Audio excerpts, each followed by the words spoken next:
Hi, this is Adam Kunzmiller with Board Game Geek at Gen Con 2017. I'm joined by Rob Davio with Restoration Games, and we're here to take a look at Indulgence. Yes. So, since this is a restoration game, how did Indulgence get its start?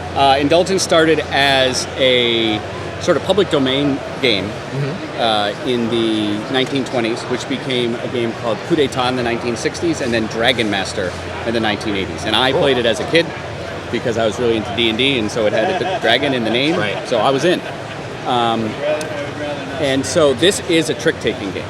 Okay. So I'm just going to pretend that everyone knows what a trick-taking game is.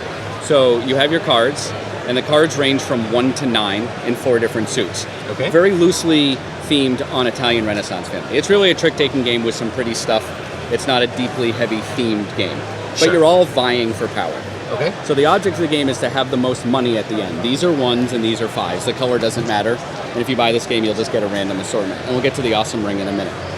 And the game is going to play where everyone gets to be the dealer 3 times. Okay. Or if someone runs out of money in the middle, whoever has the most money at that point wins. So as the dealer, you're going to deal out all the cards, and it's going to be a sort of a standard trick-taking game, but we've got something a little different, where these different edicts, which are almost like a contract. So if you think of hearts, if this was hearts, it would say, do not take any hearts and do not take the queen of spades. It basically tells you what you're not supposed to do. And in this game, it's always don't. Okay. So we have don't take the most tricks, don't be the first to take 3 tricks, and don't take any tricks. I'll kind of mix it up just to give you something.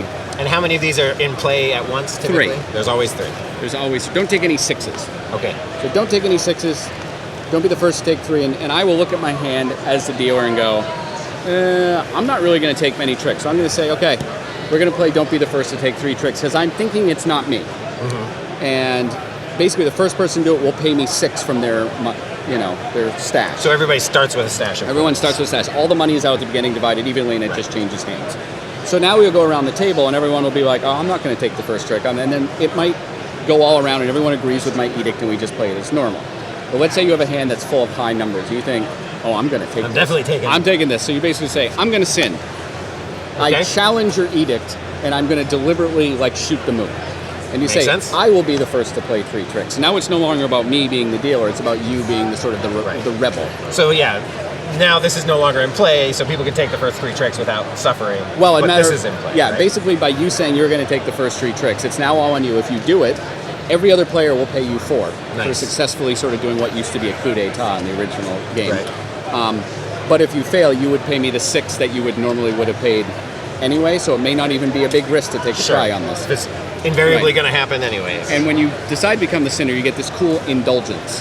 Nice. Which everyone takes out and just, puts on and wears, and there's a lot of role-playing that goes with it. But in the game, what it does is it allows you to take any card once per hand as the sinner. You can put this on a card you just played to make it a 10. Oh, nice. You can't do it on the first trick in a hand. You can't sort of steal the lead. But after that, you can. So now everyone would basically be trying to keep you from taking 3 tricks, because we would all pay you. And so you would go around, and then a new one would come in, and then a new one would come in, and there's an advanced play. If you see here, these with the little blood in the corner, or the ink and blood, are the more advanced ones, so you don't have to use them. And there's this wonderful papal bull rule in the advanced game, which I'll explain briefly, which is once as the dealer, so you have 3 tries, you can look at it and say, we're doing all of them. Okay. Don't take the most tricks, don't take any tricks, don't take any Borgias, and don't take any 6s. And you will pay me for all of them. Okay. And so we can still go around, and someone could say, you know what? I'm going to do everything you I'm going to accomplish them all. I'm going to take the most tricks, I'll take all the Borgias, and I will take all the 6s. If you manage to do this, you win regardless of money. So if you're down to your last coins, and you know you're about to lose, got to get on that crazy train and get make on it the happen. crazy train and get it cracked. So this is about a 45-minute trick-taking game. Plays 3 or 4 players. It's all this for $20, which we really kind of like. The shiny coins and the gems and the ring. And it's just a very pleasant trick-taking game that I played as a kid. All right. Well, thanks again for walking us through Indulgence.